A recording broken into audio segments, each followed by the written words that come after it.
Hello,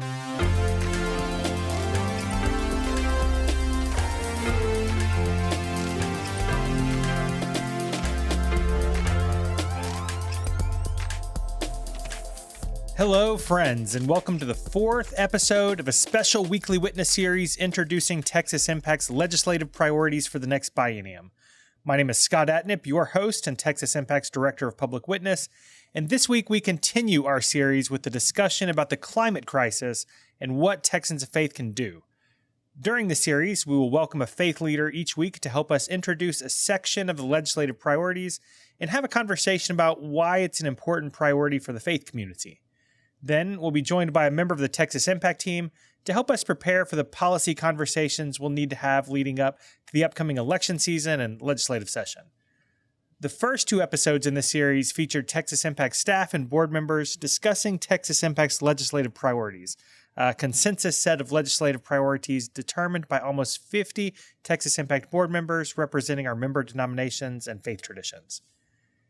They talked about the legislative priority process and the value of pairing our faith tradition social statements with the most pressing public policy issues currently facing our state. It's important to consider these controversial issues through the lens of our faith values, but even more important is doing the work to bring those values to fruition. And we hope this series helps you both consider how our faith values can shape our understanding of public policy and prepare you to do the work this election season and beyond. You can find the full set of legislative priorities at texasimpact.org. We hope that you'll share both the priorities and this series with your congregation and groups that you're involved with. Today, we welcome Susan Henry Crowe, General Secretary of the United Methodist General Board of Church and Society, to discuss climate issues. She is our second Susan in a row, unintentionally, I promise. Also back this week is Texas Impact's Executive Director, B. Moorhead, to discuss her work around climate justice. I'll note that we recorded Susan's segment a few weeks ago, so when she references things like bill signings, know that she was right about the date when we recorded. I don't need to get your emails about that. One more thing before we get to the conversation. Texas Impact has a series of faith and democracy events coming up soon. We just returned from an amazing kickoff event in Dallas, and we'll continue the series September 18th in Houston, September 25th in Austin, and September 27th in Denton. Go to texasimpact.org and our social media to learn more, and make sure you're subscribed to our e-news and social media channels so you don't miss an opportunity to get involved or to see us. We definitely wouldn't want you to miss that. So here we go, our conversation with Reverend Dr. Susan Henry Crowe.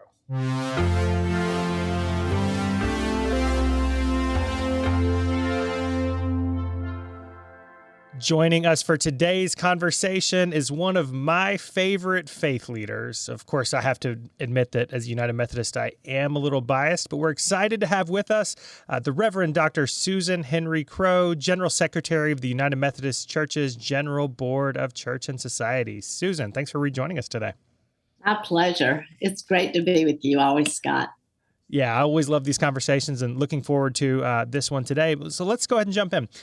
So as the General Secretary of the United Methodist Church's Board of Church and Society, you are charged with leading an agency that equips United Methodists to engage in justice and advocacy ministries. And I want to start by giving you just a moment to talk to us about the General Board of Church and Society, but also talk to us about why this work is important. For 100 years, the work of GBCS has been on Capitol Hill, advocating for justice with Congress, and in New York since 1948 at the United Nations. And our work is to engage with both legislative, policy, and administrative work with administration in the United States and at the UN with people around the world. We use the social principles as the foundation document, along with the doctrines of the church, to promote what the General Conference has said on a whole variety of social justice issues. And so we are guided both by what we think needs to happen and what is happening in Congress at any given time. And our priorities are peace, poverty, health, immigration, and climate through a racial justice lens. Those are all important, and certainly, as your partner here in Texas, we ascribe to all of those. So, talk to us about why that's especially important here in 2022 with everything that's going on in the world. Yeah. Who would have guessed that 2022 would bring what the past 2 years have brought? We have, of course, a new administration in the United States and many new administrations around the world. We have been now into the second year of a pandemic that has rocked the whole world. And so the work of GBCS is work that we really never would have imagined that we would have to be engaged in. So it's particularly important right now on climate issues because of all of the climate destruction that we are seeing all around the world. So climate is a very important issue. The economy is a very important issue, and the ways that that impacts vulnerable communities, just like climate. Peace is becoming a much more prominent, at least in the news, issue, with certainly the situation in Russia and Ukraine, but many other conflicts around the world, Afghanistan, Yemen, Syria, and many countries in Africa have ongoing conflicts. And health care is certainly a very fundamental issue that Methodists have been addressing for 100 years, actually, from the early days with addiction and alcoholism, and then now with both alcohol, but also with opioids and other addictive substances. So our work is cut out for us as we try to make the world a more just and sustainable and livable place for all of God's children. Well, as you know, this series is talking about Texas Impact's legislative priorities for the next biennium. And certainly all of the things you've talked about are things that we'll be talking about during this series. But you have, I think we were talking before we came on, you have a lot of administrative roles that you have in your job, but you have many years of pastoral and theological leadership in the United Methodist Church. And I wonder if you can say a few words to our listeners with those hats on about why climate is and should be such an important priority for people of faith. Yeah, I think I was a pastor for many years. I worked in the conference office for many years, and then I was a chaplain at Emory University for 23 years. And I think climate is a very important issue no matter where you live. I basically served churches in rural South Carolina when I was a pastor. And of course, land use was really important. And now the effects of climate on land is one of the issues that we address. One of our United Methodist statements on climate puts it this way: we understand that climate justice not simply as an environmental or economic concern, but rather as a deep ethical and spiritual concern that the church must address so that abundant life is ensured for our children and for future generations. And we know that we have our own work to do. You might know that the United Methodist agencies have joined in a just and equitable net zero commitment as we seek to transform unjust and exploitive systems. So from my days as a young pastor in rural parts of South Carolina, to now serving the church at a national and international level, you see the impact of climate injustice across this country and across many, many parts of the world. Yeah, and speaking of that systemic injustice, we're going to be talking, B will be on later in the program to talk about what people can do here in Texas to bring about policy change. But Susan, I love your building, and we were talking about that earlier. I haven't been to D.C. since pre-pandemic, but the United Methodist building is across the street from the Capitol building, and a lot of the ways that we can work to address some of these changes here in the United States is at the federal level. So can you talk to us some about the federal climate efforts that GBCS is working on? I know it's been a big few weeks in that regard. Sure has. It's been a big year, actually.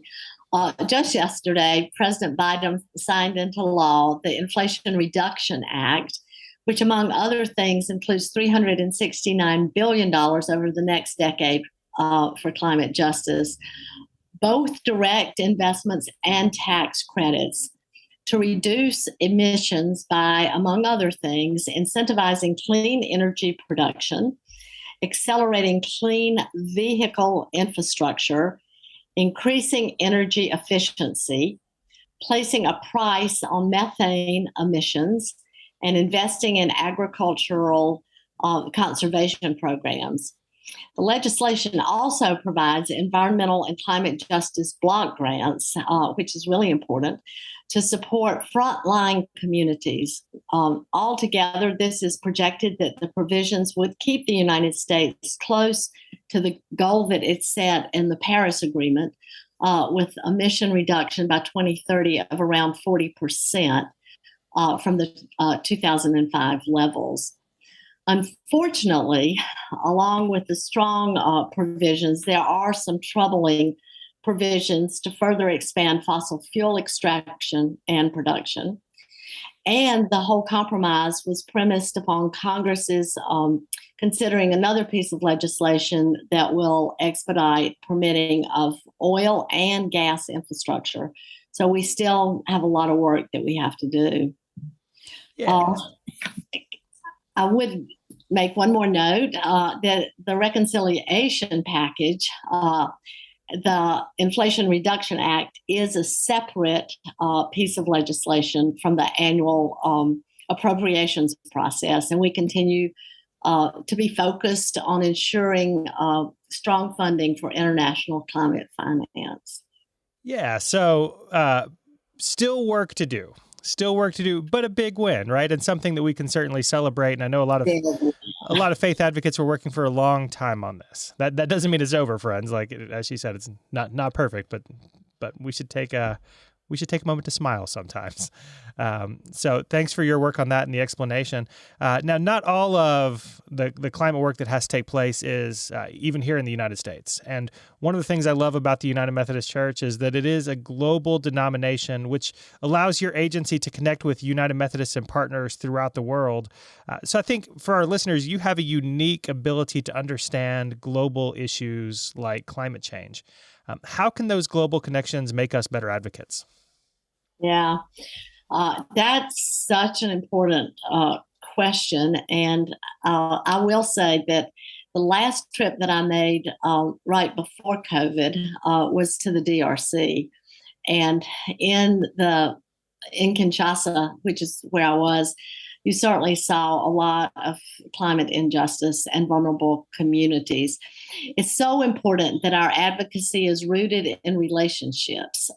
That's really, really important. And particularly with communities most impacted by the unjust policies that we are seeking to change.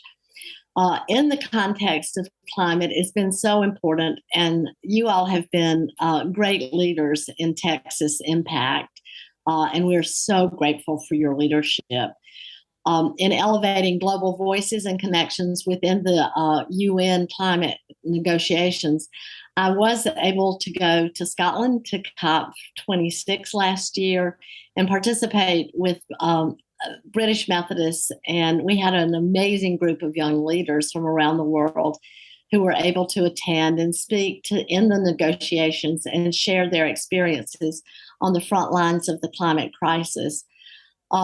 Too often at the State House, in Congress, and in the international gatherings, the official negotiators and decision makers have somewhat been disconnected from the realities on the ground.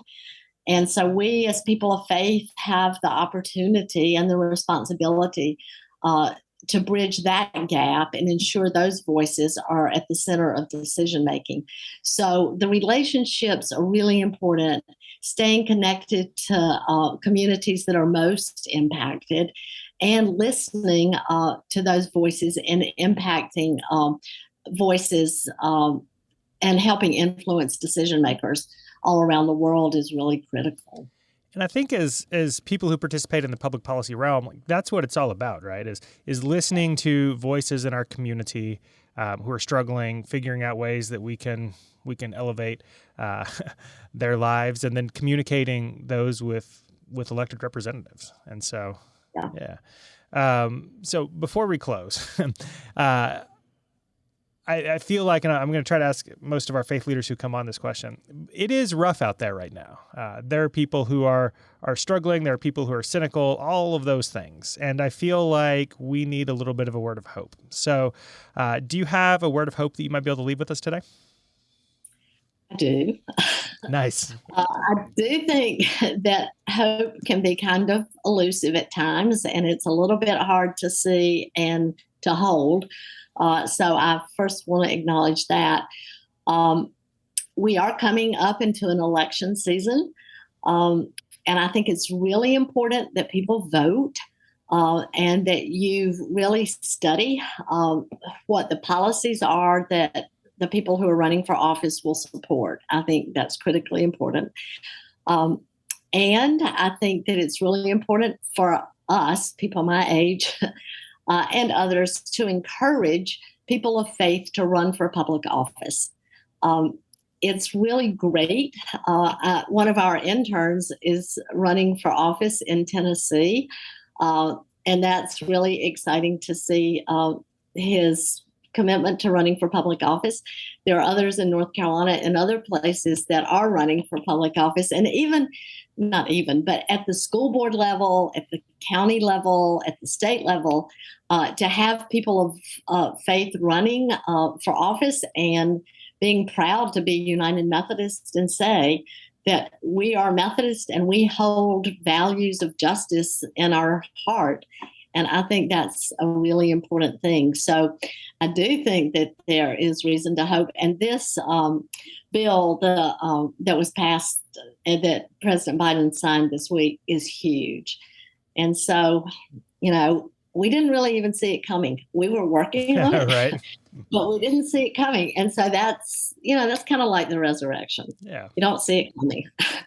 So love it.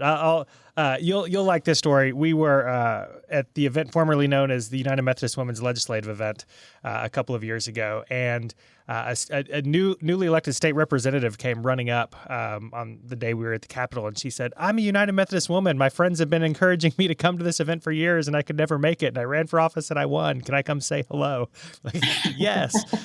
So it is always good to see United Methodists and people of faith and good conscience who care about these issues running for office. And United Methodists are making a big impact in Congress right now.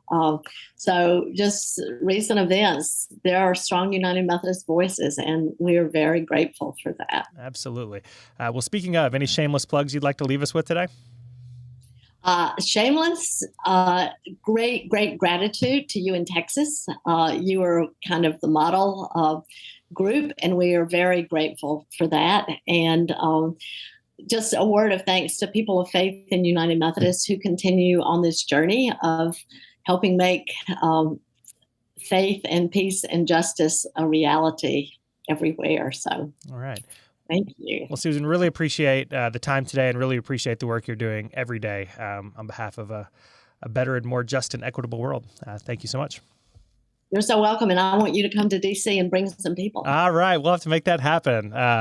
B will be listening to the podcast later. Let's chat. Okay. All right. Talk to you soon. Thanks. Thanks so much.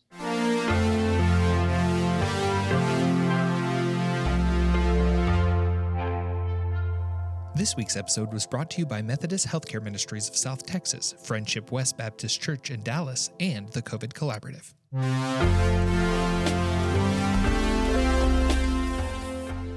Joining us once again for today's response is Texas Impact's Executive Director, B. Moorhead. Hello, B.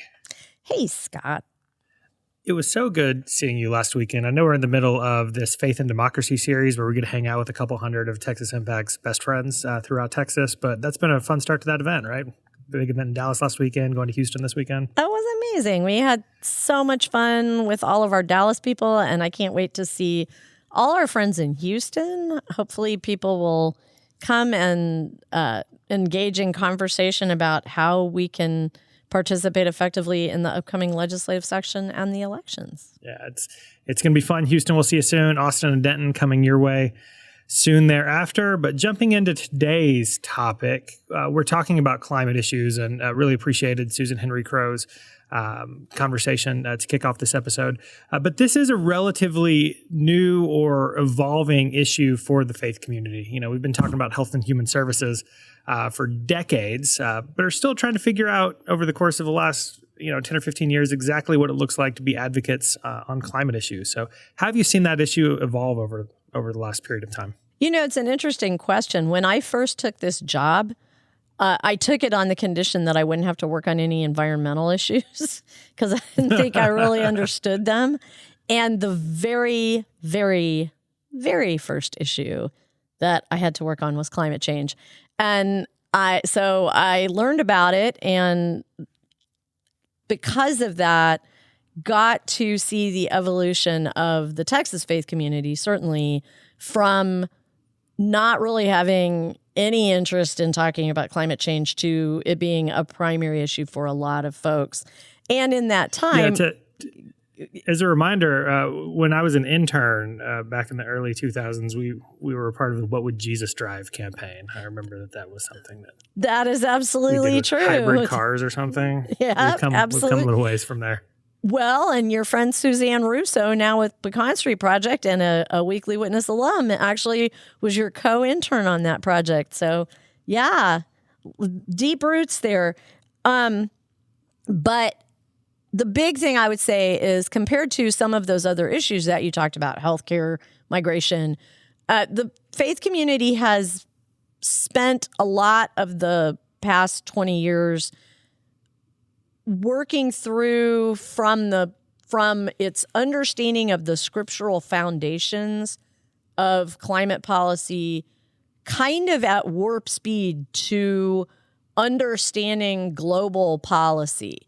So, normally we think about policy as a really iterative, intergenerational discipline where people spend a long time thinking about it. And on climate, the faith community has had to get up to speed really fast. But we've done that. We've done it across traditions. We've done it from conservative theology to liberal theology and everywhere in between.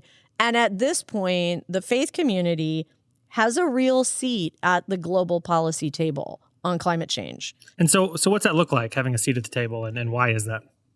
It looks like being invited to meetings where people are talking about solutions. And it specifically means having the opportunity to ask elected officials, how can we help you to be as ambitious as possible in passing legislation that's really going to make a difference on this issue that we care about so much, and having them say, here's the kind of help we need. Here's what the faith community can do that elected officials can't do. As civil society, as community-based organizations, we're in a position to move public opinion, build consensus and dialogue, and I think those things are important. We're also in a position to show and tell, right? Just like we keep talking about all the issues we work on. We actually can put in better light bulbs, better air conditioning. We can actually plant xeriscaping and put solar on our roofs and install storage. So we're in a position to put our money where our mouths are, and then put our mouths where our morals are, if that's a good way to say that. I think we can also show and tell based on how congregations have been forced here in the great state of Texas, it seems like every 6 months to a year, to respond to some kind of disaster. I mean, we had folks here giving out water bottles to firefighters recently. Hurricane season is here. Knock on wood, we don't have to do that anytime soon. But congregations are at the forefront of responding to the results of the climate crisis, right?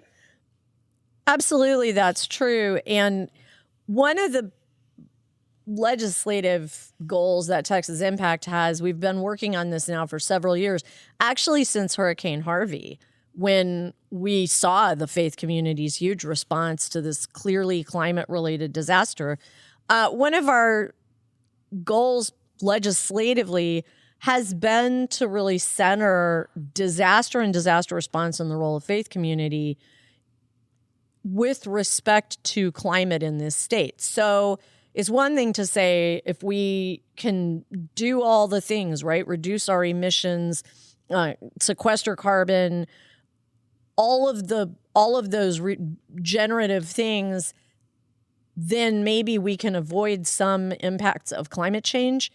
But some impacts of climate change are coming. Some of them are here already. And the faith community does respond. And it's our position that Texas public policy needs to acknowledge that that's true and not argue about whether climate is making it happen or not. It's clear that it's happening, and we need to invest the resources so that people who are least able to move, least able to rebuild, least able to adapt and thrive, that they are taken care of, because we can't have climate change ultimately be Darwinian. It can't be about survival of the fittest. So speaking of policy changes that need to be made, what are we looking at for the next Texas legislative session? What should we be talking to our legislators about now? So right now we're in a unique situation in Texas, because having just come off of several years of evidence that our grid is rickety and the climate is changing faster than we seem to be able to keep up with it, our Public Utility Commission is going through Sunset Review, which is a top-to-bottom review of all the operations of the agency. And it's a perfect opportunity for legislators to realign their goals for an entire area of government and make it responsive to new emerging conditions. So we would hope to see that the Public Utility Commission, as it goes through this sunset, that legislators are paying particular attention to how utilities are not just something that we like to take for granted and they make it easier for us, but that in fact they're a life or death part of 21st century existence for people in Texas, that people who are vulnerable and marginalized need to have access to life-saving electricity, clean running water, things like that, and that the state, as we know Texas has an oil and gas heritage, but as we move into the 21st century, that we're not cutting off any opportunities for rapid upscaling of renewables, rapid scaling of battery storage, much more energy efficiency, so that Texans consumers and Texas businesses can drive what appears to be rapidly increasing demand for low carbon and no carbon alternatives. And this is one of those issues where a lot of the action on climate is going to happen at the federal level, just the reality of it, right? And many of our federal partners, including the General Board of Church and Society, which Susan mentioned at the beginning, have been working for climate action at the federal level. And, she said it, and I think we'll reiterate, got a big win with the Inflation Reduction Act. So anything you want to add there about why that was particularly important and something that should be celebrated? Absolutely. And I'll start by saying there are people who I love and respect and treasure who are not totally happy with the Inflation Reduction Act. They would argue that there are parts of that legislation and the deals that made it be possible to pass it that are harmful to frontline communities, and they are not wrong about that. That is something that we are constantly going to have to work on. Is we want something good, but we need something better, right? Necessary but insufficient. But in this particular case, there are two things that are really important about the Inflation Reduction Act. One of them is it puts an incredible amount of new resources into states and local communities to do the kinds of climate responses that nothing will make them happen except money. They are just things that cost money. infrastructure changes, incentives for people to make rapid shifts to energy efficiency and solar technology, rapid shifts to electric vehicles. Those are things where we require an infusion of public resources to make them happen. And it's appropriate that we should be doing that. So Texas should get those resources. So one of the things we need to be doing is making sure that we understand, that our local elected officials understand and our state government officials understand what all is in that bill and how it can help Texas be better and more energy resilient.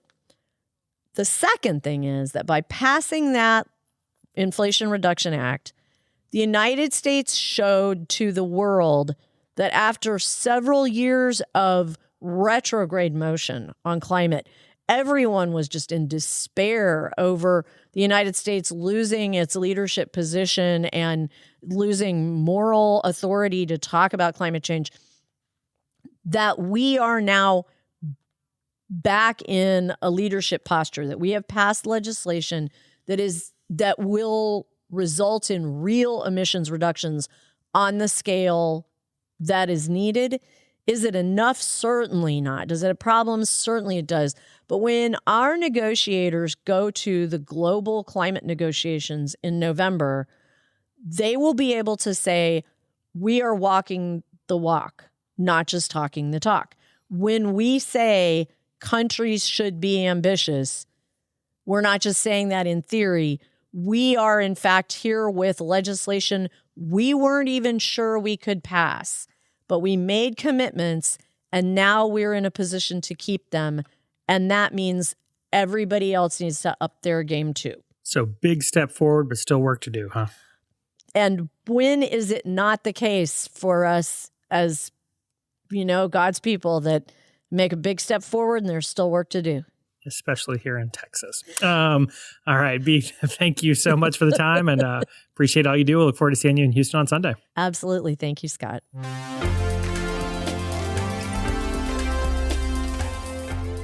I want to thank our guests today, Reverend Dr. Susan Henry Crowe and B. Moorhead, but I especially want to thank you for tuning in. And I hope that you'll plan on tuning in and sharing this series with your friends and networks. We're excited about the guests we have joining us and the content we'll cover in the coming weeks. And remember, the goal of this series is to have Texans of Faith consider our priorities and give you the tools to have conversations with your representatives and candidates for office about these important faith priorities. Texans of Faith, now is the time to engage. And we hope Weekly Witness is a tool for you to do so in a meaningful way. If you have questions or suggestions, we'd love to hear from you. You can reach me at scott@texasimpact.org. And leave us a rating or review and leave a comment for us in the feed. We want to hear from you, and even more, we want more people to find us. So work that algorithm with your likes, shares, retweets, comments, and more. All right, y'all, I think that's about enough Weekly Witness for today. So we'll catch you next week. Between now and then, make sure you've subscribed to the podcast and check to make sure you and your congregation are members of Texas Impact at texasimpact.org. And then go make sure you've subscribed to all of our social media feeds so you can keep up to date on upcoming events like Texas Impact's Faith and Democracy series. Friends, it's now into September. It's after Labor Day, the time when many people begin paying attention to elections. So now is the time for Texans of Faith to lock in and consider what we're planning to do in the next few months.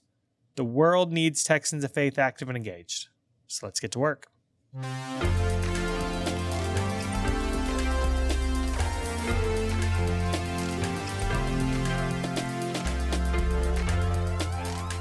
Weekly Witness is hosted by Scott Atnett, engineered and produced by David Fasalo. Our executive producer is B. Moorhead. The opinions expressed on Weekly Witness are those of Texas Impact and our guests, and do not necessarily reflect the views of our sponsors.